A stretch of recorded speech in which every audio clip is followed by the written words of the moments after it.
નમસ્કાર, આપ જોઈ રહ્યા છો ન્યૂઝ 18 ગુજરાતી. હું છું સિદ્ધાર્થ ધોકિયા. બિહાર વિધાનસભા ચૂંટણીનું એલાન થઈ ગયું છે. બિહારમાં 2 તબક્કામાં થશે મતદાન.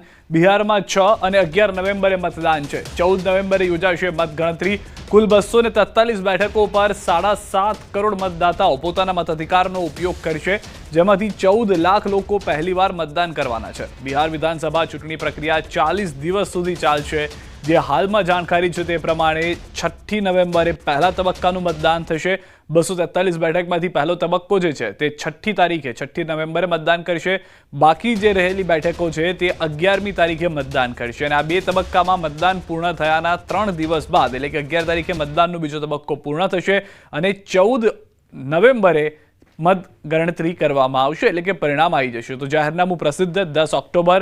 ફોર્મ ભરવાની છેલ્લી તારીખ એટલે ઉમેદવારો 17 ઓક્ટોબર સુધી પોતાનું ફોર્મ ભરી શકશે.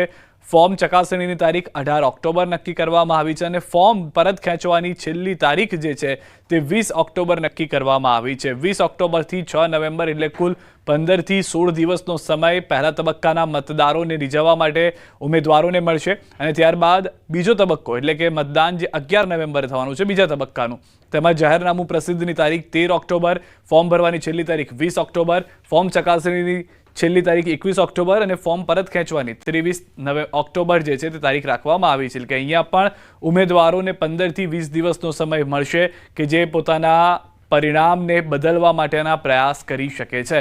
14 નવેમ્બરે બિહારની ચૂંટણીનું પરિણામ જે છે તે આવશે.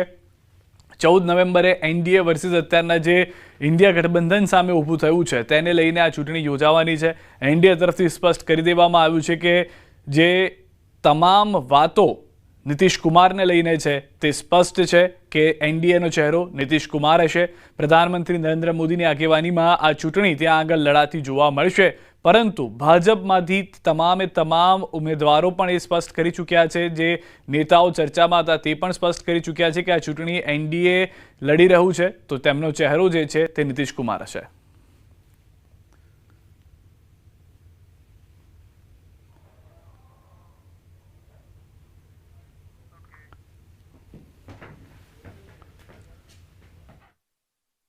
बिहार के चुनाव 2 फेजेस में होंगे. पहले फेज के डेट गैजेट नोटिफिकेशन 10 तारीख को आएगा, दूसरे का 13 को. Last date of making nominations पहले फेज की 17 को होगी, दूसरे की 20 को. स्क्रूटनी 18 और 21. विड्रॉल की आखिरी तारीख 20 अक्टूबर और 23 अक्टूबर. और डेट ऑफ पोल 6 नवंबर थर्सडे और दूसरा 11 नवंबर ट्यूसडे.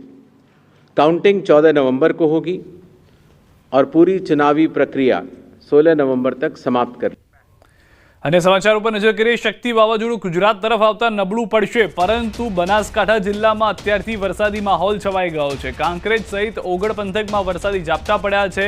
આકોલી, થરા, ઉમરી, રતનપુરા સહિતના ગામોમાં વરસાદ વરસ્યો છે. ધાનેરા પંથકમાં વરસાદી માહોલ હજી પણ યથાવત છે. ધીમી ધારે વરસાદની શરૂઆત થતાં વાતાવરણમાં ઠંડક પ્રસરી ગઈ છે.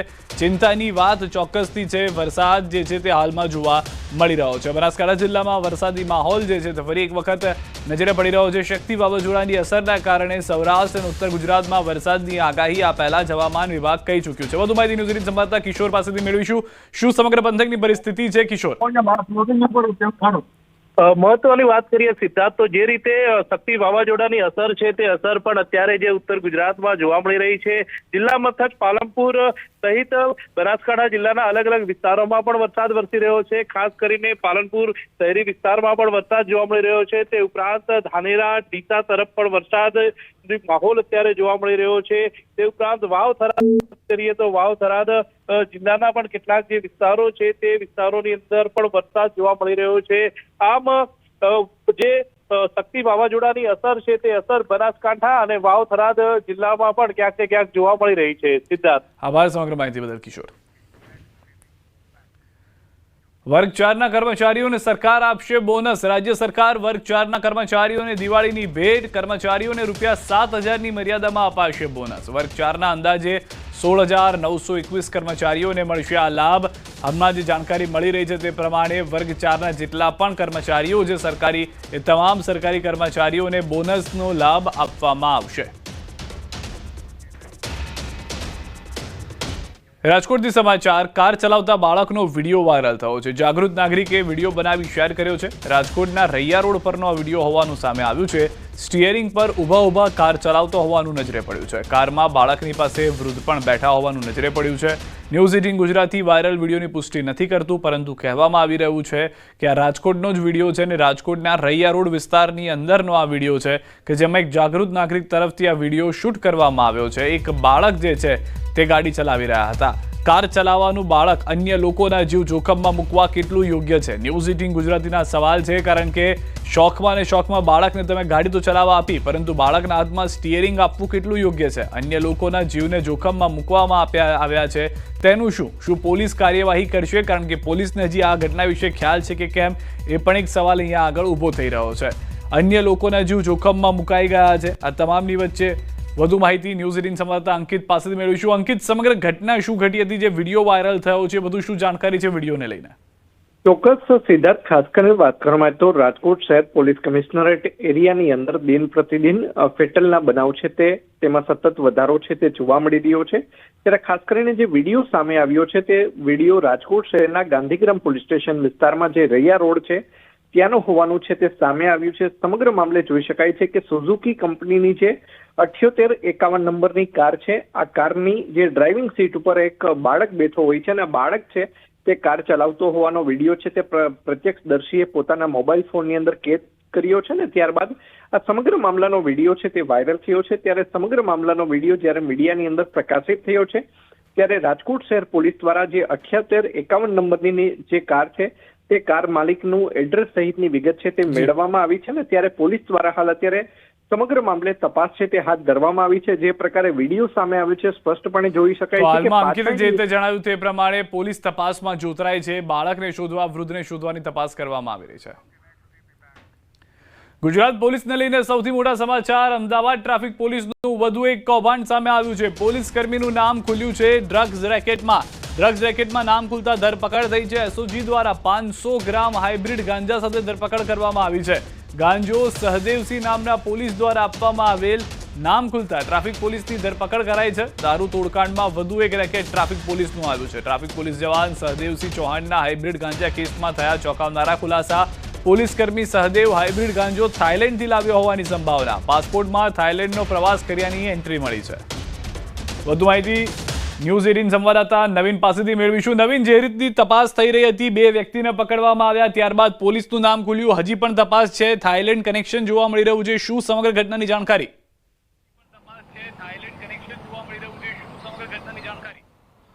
સામાન્ય રીતે સિદ્ધાર્થ, જે હાઇબ્રિડ ગાંજા છે તે સામાન્ય રીતે ફોરેન એટલે વિદેશથી, જેમાં ખાસ કરીને થાઇલેન્ડ છે અથવા લંડન છે, ત્યાં એ દેશોથી સપ્લાય કરવામાં આવે છે. હવે જે માહિતી મળી રહી છે કે સહદેવસિંહ જે છે તેને આ જે હાઇબ્રિડ ગાંજા જે છે તે થાઇલેન્ડથી લાવ્યો હોય એ પ્રકારની આશંકા જે વ્યક્ત કરવામાં આવી રહી છે, કારણ કે તેની જે પાસપોર્ટમાં અને જે તેની એન્ટ્રી છે તેમાં થાઇલેન્ડનું ટ્રીપ જે છે તે જોવા મળી રહી છે.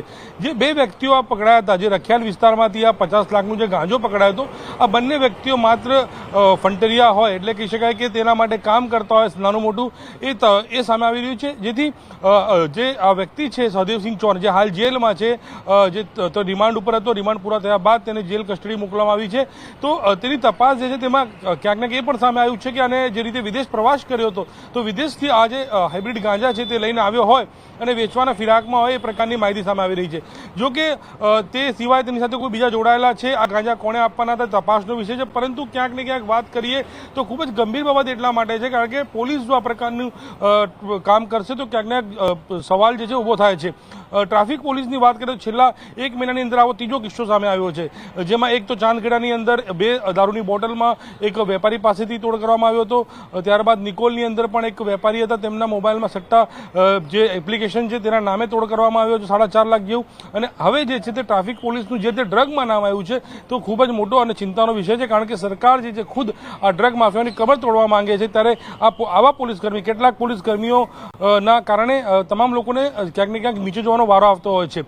તમામ પોલીસ એ પ્રકારનું કૃત્ય કરતી એ પોસિબલ નથી, પરંતુ કેટલાક લોકોના કારણે જે છે તે આ પ્રકારની જે છે તે કહી શકાય કે ખરાબ તેમની ટેવ છે, ખરાબ પૈસાની લાલચના કારણે તમામને નીચે જોવાનો વારો આવતો હોય છે. તો ક્યાંક ને ક્યાંક અત્યારે જે છે તે પોલીસ એસઓજીએ જ આ તમામ જે રેકેટો પર્દાફાશ કર્યો છે. એસઓજીની ટીમે તપાસ પણ કરી રહી છે અને હજી આની અંદર કોણ કોણ સામેલ છે તે તમામ દિશામાં તપાસ જે છે તે કરવામાં આવશે. જી આભાર સમગ્ર માહિતી બદલ નવીન. તો હાલમાં જે રીતે જાણવામાં આવી રહ્યું છે, પોલીસની પૂછપરછ થઈ રહી છે.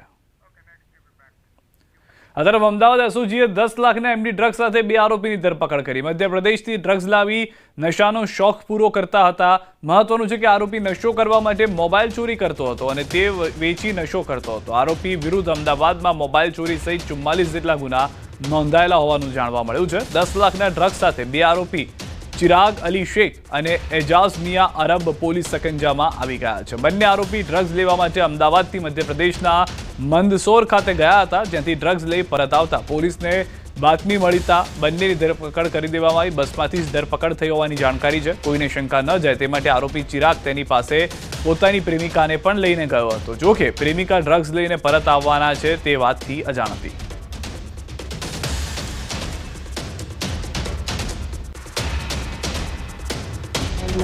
આ બંને શખ્સોની પૂછપરછ કરતા જે ચિરાગ અલી શેખ, જે આશરે 44 કેસોમાં અગાઉ મોબાઈલ ચોરીમાં પકડાયેલ છે, આ શખ્સ એના મતલબ નાર્કોટિક્સ લેવાનો આદતી છે, મતલબ કે એડિક્ટ છે. સાથેનો એની જે મિત્ર હતો એજાઝ અલી, એ પણ ડ્રગ્સ લેવાની આદતવાળો હતો. આ બંને શખ્સો સાથે મધ્યપ્રદેશ જઈ મંદસોરથી આ મુદ્દામાં લઈ આવેલ. તો હાલમાં જે 9 લાખના એમડી ડ્રગ્સ સાથે 2ની ધરપકડ થઈ છે. બંનેના ચહેરા આપ ટીવી સ્ક્રીન ઉપર જોઈ રહ્યા છો. પ્રેમિકાને પણ સાથે રાખવામાં આવી હતી. આરોપીઓ ડ્રગ્સના સેવનના શોખીન હોવાની પણ જાણકારી છે. મધ્યપ્રદેશથી ડ્રગ્સ લઈને આવતા હતા અને એ દરમિયાન પોલીસને બાતમી મળતા બસમાંથી જ તેઓની ધરપકડ કરી લેવામાં આવી છે. તો નશાનો જે કારોબાર છે તેની એક ઘટના તો આપણે જોઈ અમદાવાદથી, પરંતુ અન્ય એક ઘટના અમદાવાદના પોલીસની છે કે જેમાં ડ્રગ્સને લઈને 2 લોકોની પકડવામાં આવ્યા. તો ખબર પડી કે ટ્રાફિક પોલીસ તેમાં સામેલ છે. બીજી તરફ ગીર સોમનાથમાં છગડાની અંદરથી ચેકિંગ કરતા ચોરખાનું મળ્યું ને તેમાંથી 120 દારૂની બોટલ મળી આવી હતી. તો 576 વિદેશી દારૂની બોટલ સાથે અન્ય એક વ્યક્તિને બોટાદથી પણ પકડવામાં આવ્યો છે. સમગ્ર ગુજરાતમાં જાણે નશાનો કારોબાર ખુલ્લેઆમ ચાલી રહ્યો છે તે લાગી રહ્યું છે.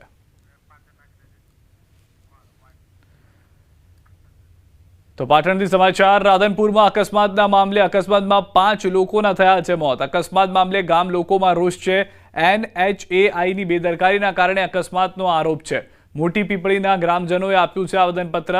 રાધનપુર પ્રાંત અધિકારીને આવેદનપત્ર આપીને NHAIના અધિકારી સામે કાર્યવાહી કરવાની માંગ છે. NHAI જવાબદાર અધિકારી વિરુદ્ધ પોલીસ ફરિયાદ કરવા ગ્રામજનોની માંગ છે. વારંવાર ગંભીર અકસ્માત થતા હોવાથી પીપળી ગામ નજીક ઓવરબ્રિજ બનાવવા ગામ લોકોની માંગ છે.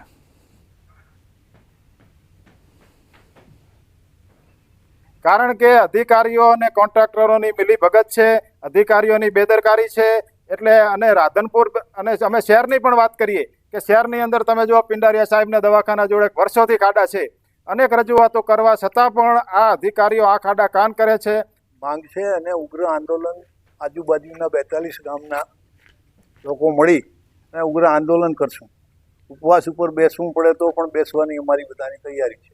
કે જે આ રોડ વિભાગના અધિકારીઓ આ વસ્તુમાં સંકળાયેલા છે કે ખાડા બુરે અને વળી પાછા ખાડા પડી જાય, એમના સામે કડકમાં કડક કાર્યવાહી થાય એવી અમારી લાગણી અને માગણી.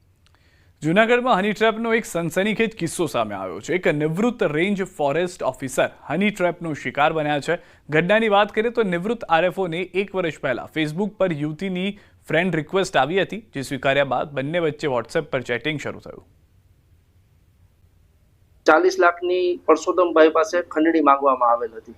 જો આ 40 લાખ રૂપિયા તેઓને નહીં દેવામાં આવે તો તેઓને સમાજમાં બદનામ કરી દેવાની તથા આ વિડીયો વાયરલ કરી દેવાની ધમકી આપવામાં આવેલ હતી. જે બાબતે પરસોત્તમભાઈ B ડિવિઝન પોલીસ સ્ટેશનનો સંપર્ક કરતા તેની ફરિયાદ નોંધવામાં આવેલ છે અને આ ત્રણેય આરોપીઓને અરેસ્ટ કરવામાં આવેલ છે. અમદાવાદથી સમાચાર. નરોડાના MLA સ્થાનિકોના રોષનો ભોગ બન્યા છે. MLA પાયલ કુકરાણીનો સ્થાનિકોએ કર્યો ઘેરાવો. સરદારનગર વોર્ડમાં મહિલાઓએ નોંધાવ્યો વિરોધ. પીવાના પાણી અને ગટર મુદ્દે મહિલાઓમાં રોષ જોવા મળી રહ્યો છે. આ દ્રશ્યો પહેલી વખત નથી સર્જાઈ રહ્યા કે જ્યાં આગળ નાગરિકો ધારાસભ્યથી નાખુશ હોય. ફરી એક વખત આવી ઘટના અમદાવાદથી જ બની છે. રાજ્ય સરકાર આવતીકાલથી 15 ઓક્ટોબર સુધી વિકાસ સપ્તાહની ઉજવણી કરશે, જેમાં 10 વિભાગો દ્વારા વિકાસ સપ્તાહનું આયોજન કરાયું છે. જેમાં આવતીકાલે મુખ્યમંત્રી વિધાનસભા પ્રાંગણમાં વિકાસ સપ્તાહ અંતર્ગત પ્રતિજ્ઞા લેવડાવી કાર્યક્રમની શરૂઆત કરાવશે.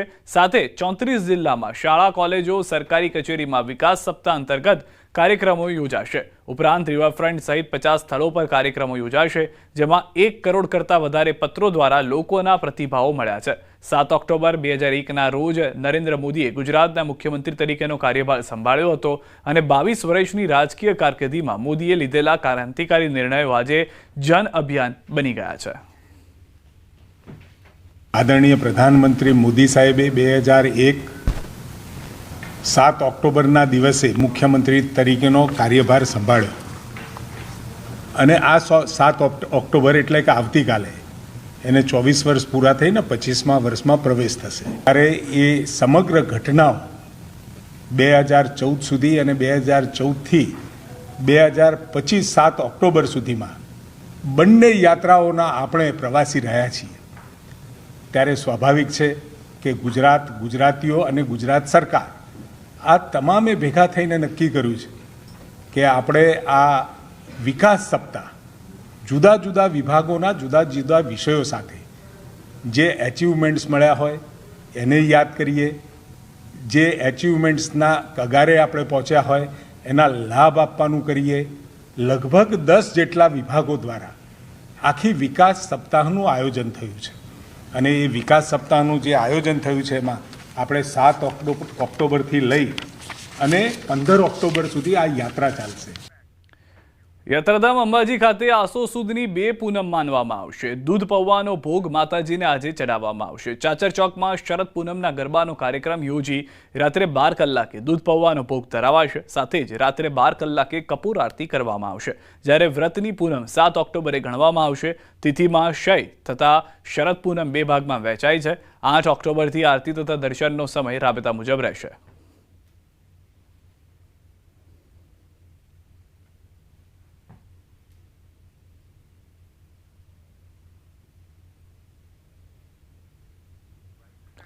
શરદ પૂર્ણિમામાં મહોત્સવને લઈને શક્તિપીઠ અંબાજીમાં આજથી 3 દિવસીય મહાયજ્ઞ મહોત્સવનો પ્રારંભ કરવામાં આવ્યો છે. રાજસ્થાનના જીથડા ફુલાજી પીઠાધીશ જગતગુરુ વાસુદેવાચાર્ય મહારાજની અધ્યક્ષતામાં દીપ પ્રાગટ્ય કરવામાં આવશે. सनातन धर्म एक जड़ है जिसे मूल पेड़ कहते हैं, मूल जड़ कहते हैं. सनातन धर्म कभी मिटता नहीं है. તો વધુ માહિતી ન્યૂઝ 18 સંવાદદાતા મહેન્દ્ર અગ્રવાલ પાસેથી મેળવીશું. મહેન્દ્ર, જે રીતની પરિસ્થિતિ છે, 108 કુંડી મહાયજ્ઞ જે શરદ પૂનમ છે, અલગ અલગ ઉજવણીના કાર્યક્રમ રાખવામાં આવ્યા છે, શું છે સમગ્ર જાણકારી?